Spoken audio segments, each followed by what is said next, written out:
Greetings and welcome to Peas Pottage in Crawley. Creepy Crawley, exciting stuff. I've got an hour to waste. I've got a delivery in Crawley, but not till 5, and I'm sitting here fighting the urge to not go into Greg's and get myself a pasty. Wait till I get home. I'll spoil my dinner. Anyway, you're not here to talk about my Greg urges. I want to talk about 30p Lee Anderson and his comments. Now, I see these. I see this all the time. I get comments on my channel like this all the time, and there's a section, and I think a larger section of society that generally believe this stuff. Like the comment that this guy put up here. There is an ever-increasing section of society that actually generally believe this. All the problems in our country are due to Muslims. They generally believe this stuff. I mean, if you ask them about the current government, if you ask them, say, what do you think of the Tories? They're pretty bad, aren't they? They'll probably go, yeah, God, they're corrupt, they're terrible, they're useless. So would you not think that the main problem in this country is the government from the very top? If you think they're incompetent, if you think they're useless, if you think they're corrupt, isn't that the reason for all the problems in our country? Doesn't it stem from the top?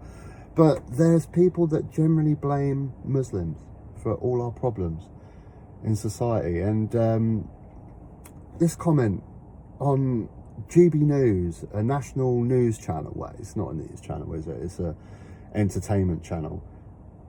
But it's commonplace now. It's normalised. It's normalised to have these sort of comments to come out on a national broadcasting news channel. I mean, it's called GB News. It's normal. It's normalised to come out and say that London, the capital city, is run by Islamist dictator Sadiq Khan, an extreme Islamist dictator. This is on national TV. Normalised. This stuff is normalised. So no wonder there's hundreds and thousands of people in this country that are starting to have these sorts of opinions. And for years, you know, when you're doing history at school and stuff and learning about Nazi Germany and things like this, I'd always think, you know, how could that possibly happen? How could Nazi Germany happen? You know, how could such large swathes of the population be convinced of this utter diabolical rhetoric about the Jews? That's why.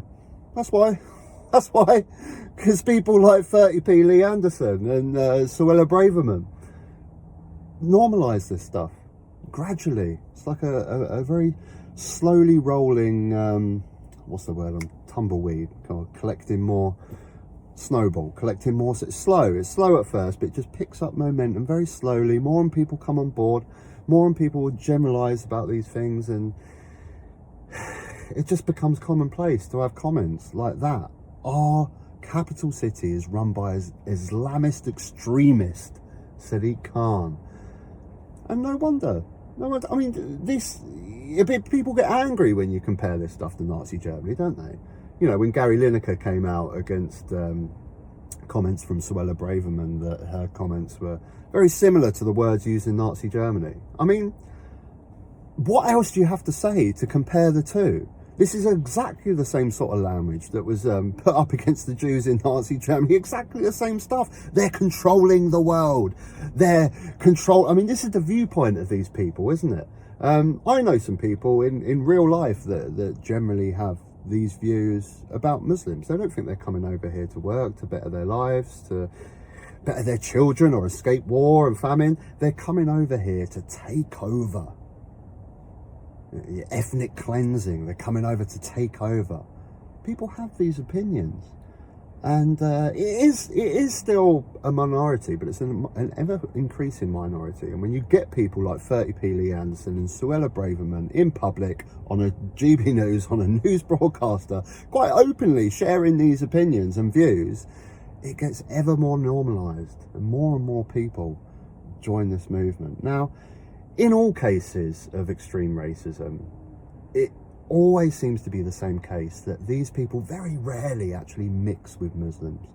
The most famous example, if you've seen American History X, you know, skinhead, racist, neo-Nazi, eventually goes to prison for his crimes, and he ends up in the laundry section with a black guy, and then becomes the best friends with him.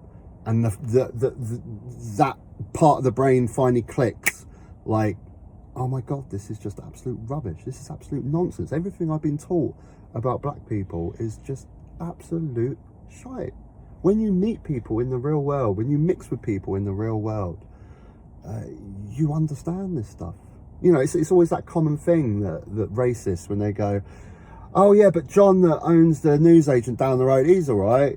Sorry, John's not the right word. Mohammed down the road that owns the newsagent, he's right. I like him, he's a good one, but the rest of them are terrible. You know, the ones that you actually meet in real life are always nice people, aren't they? Have you ever heard that from these racists? Yeah, I can't stand Muslims. Yeah, but what about, you know, Mohammed that owns the offie down the road? Yeah, he's all right. He's a good one, though, isn't he? He's a nice one. He's a good one. The rest of them are horrible. Every time you meet people in real life, your opinions get changed. I've shared this story on the channel before, but it's very relevant to this topic that I'm talking about, so I'll share it again in case you didn't watch the video that I said before. You know, I went in the early stages of YouTube. Do you remember the early stages of YouTube where you'd have a lot of like evolutionists versus religion, and Christianity versus atheism and stuff? You know, it was all big. And you know, I'm an atheist. But I used to get into a lot of these YouTube videos, and I had a lot of disdain for Islam. And you know, people that take Islam literally, the same as the Bible literally, and other religions too literally, from books that were written thousands of years ago. You know, it's extreme. But I used to have a very large disdain for Islam, and then I started a job in Croydon where a large percentage of my staff were Muslim, Pakistani, Indians, 80% I'd say probably of my staff. And I learned things, and I laughed and I joked, and we had a really stressful night shift job to do, unpacking thousands of boxes. And we were in the trenches together, and we had a laugh and camaraderie and jokes, and you know, I made some of the greatest friends of my life. Circumstances change, you know, I don't get to see them as often. They're mostly in London. I'm down here in Brighton, but I know for a matter of fact, anything happened, if they were the only person that I could call if I was in trouble, they would help me out in a second, and I would for them. One guy in particular, Hamid, who was a fantastic kid who worked for me in Croydon. He does watch some of my videos. I'll send him a link on Instagram. I'll make sure he's working. One of the most amazing people that I've ever met in my life, escaping persecution in Pakistan. He was, I can't remember the exact name, but it was a certain sect of Islam that was being very, very persecuted in Pakistan. And he managed to get refugee status over there in this country. And oh my God, the kid was amazing. He did not waste a single second of the opportunity of coming to this country. He worked 3 jobs.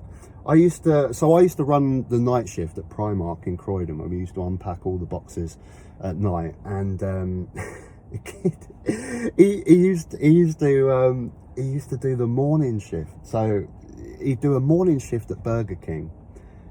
He'd go home, he'd get a couple of hours sleep, and then he'd go work Papa John's from 12 till evening, and then he'd come and do a night shift with me. The kid was a workaholic. He was absolutely incredible, but he was just so funny, so friendly. One of the most incredible people that you know, I've ever met, and it'll always stay with me. This is the thing, you mix with people in real life, you mix with people, and we're all the same. We all want the same things from life. Of course there are extremists. You know, I'm not going to try and pretend that Islam extremists do not exist. My camera's just gone, my battery's run out, so I don't know, are you going to stick with me, or let me pause it, I'll put it back on. There you go, that's better. You don't want to just look at my ugly face, do you? Taking up the whole screen. What was I saying anyway? But yeah, of course there are Islam extremists, and you know, they need to be fought. This is the thing. This is what I started the video saying. The problems in this country stem from the very top, and the fact that our government has cut back on absolutely everything. And one of those things would be security and policing and looking out for Islam extremists. You know, I often say that Tommy Robinson is a big figure in this movement, isn't he? And he's come back recently. He's been popularised recently with what happened in London on Remembrance Day, and he's a big figure in this movement. But what I've always said about Tommy Robinson is I understand why he turned out why he did. We're all a product of our own environment, and I understand why he is the way he is. He grew up in Luton, and that was the hotbed of Islam extremism. You had certain mosques, you had that Abu Hamza with the hook, and there were a lot of the 7/7 bombers that came from that area. He was surrounded by that world. He grew up in that world. So I understand why the guy has a chip on his shoulder, and he has a disdain for Islam because he grew up surrounded by that. It makes sense. But that is the extreme. When it comes to Islam, that is the extreme. And we need to fight that because it's disgusting. We need to fight it wherever it lives. But the majority of Muslims, just meet normal, everyday Muslims that are just going about their day, trying to feed their kids, trying to take their kids to school, trying to watch the football, you know what I mean?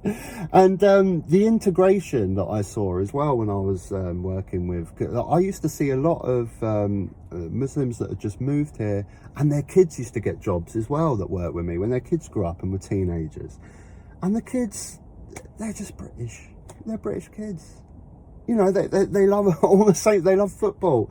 They watch EastEnders, have fish and chips. You know, they're British. They're British kids, and the integration is, you know, sometimes can be negative towards the first generation that come over it. But the kids, they figure it out, man. They figure it out, and they become great British citizens. I think I've run my course on this topic. Give me your thoughts, guys. I'm sorry the view's not that great. It's Peas Pottage service station.